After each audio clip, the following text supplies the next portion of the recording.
We're starting out with a little bit of a fireside chat with Julie Davitz, planes, trains, automobiles. So we're starting with a quick fireside chat with a good friend who's been with the forum since nearly the very beginning. Julie Davitz was head of strategic philanthropy and impact investing at BNP Paribas Bank of the West for years. Previously, she helped run a major foundation, including with a focus on climate change.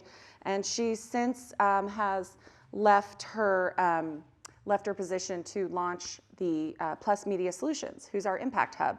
So the code we've been using to then understand who are these organizations on stage, how can I take action? And so I want to have a conversation with Julie about the evolving opportunities for impact and what she's seen. As I said, today is all about hope and action. And so we're going to start out with this conversation to get us going. So Julie, please join me on the stage. Welcome. Yeah. You want to go in the middle? You bet. Yeah. Hey, good morning. Thanks for getting up. It's easier when you're on New York time. Yes. So Julie, you have been with us from nearly the beginning, and you've had this long career of impact. Tell us what you're seeing now. You've worked with investors, you've worked with philanthropy. What are you seeing now? What gives you hope? Where are we? Yeah, believe it or not, given the news that we hear every day, there's real reason for hope. I think we're in the middle of a major shift, a major economic shift. If you think about where we were during World War II and right after World War II, our economy was booming. I mean, it was go, go, go. There were very little restrictions or regulations. Everybody was buying basic goods, a new dishwasher, a washing machine, et cetera, et cetera. Then our economy shifted really around the 80s, and we moved to this focus on luxury. But we also got Ralph Nader and Consumer Reports, and things started to be reining in a little bit. And now what we're seeing, I think, is a big, big shift, because we've got alignment which really hasn't happened in decades, of government, of consumers, and of corporations. And this alignment is around sustainability, however you want to call it, sustainability, ESG, impact. But it's happening. It may not be enough. I don't let perfect get in the way of good. But I think it's really important for us to keep that in mind. There is real reason for hope. Yeah. Okay. So give us an example maybe that you've seen. So, you know this better than I do, but I think that government, with the SEC and the ESG mandates. Securities and Exchange Commission. That's a big deal. And that is forcing corporates then to report. There's an issue of greenwashing. Yes, we know that. But again, don't let perfect get in the way of good. And a lot of corporates are recognizing that being sustainable, having some sort of environmental, social, or governance recording and emphasis in their work is actually great for their returns. So that's huge. Yeah.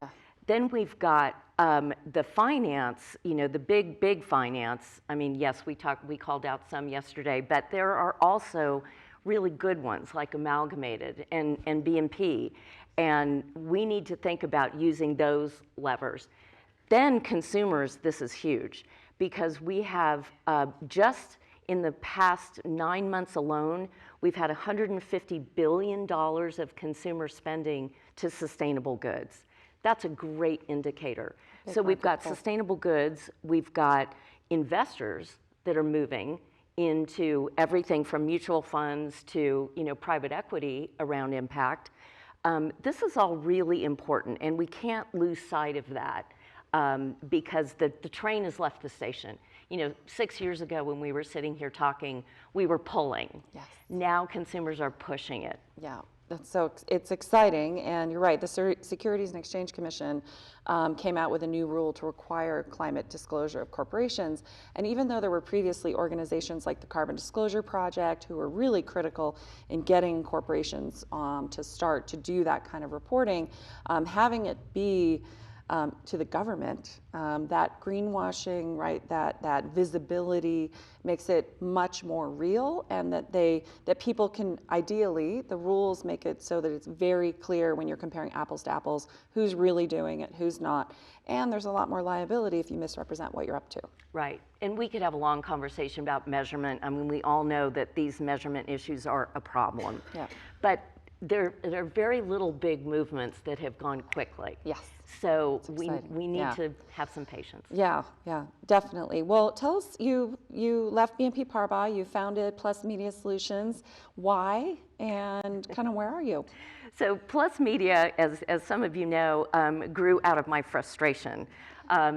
Decades of working in impact on the for-profit and not-for-profit side, and I saw this continued gap, not just in North America, but when I was working in India and in Africa, everyone was asking me, what can I do?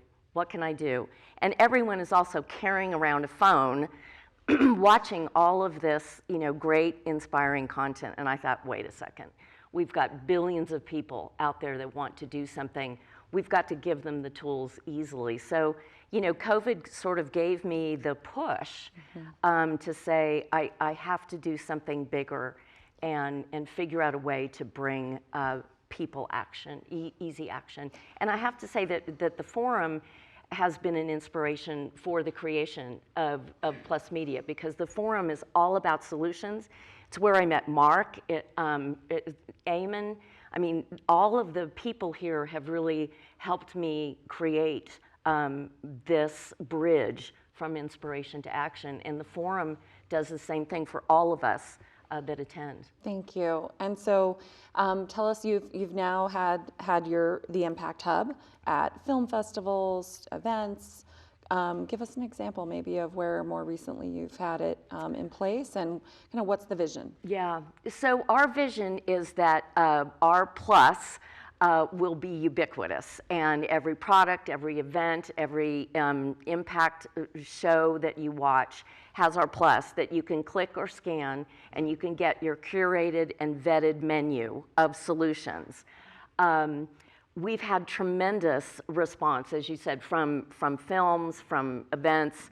A baseline audience engagement rate success is 2%, and we're getting 56 to 70% audience engagement, which is fantastic. So if you think about something like a film like Avatar, that was the highest grossing films of all time, if we would have gotten 1% of that audience to take action on rainforests or indigenous cultures, wow. Yes. So that's what we're aiming for. I love it. We're going big. Thank you. Thank you so much for your leadership on all of this. Thank you. Yeah. You're an incredible inspiration. Thank you. We love the forum. Thanks, Julie. Please join me in thanking Julie Davitz. Thank you. Thank you.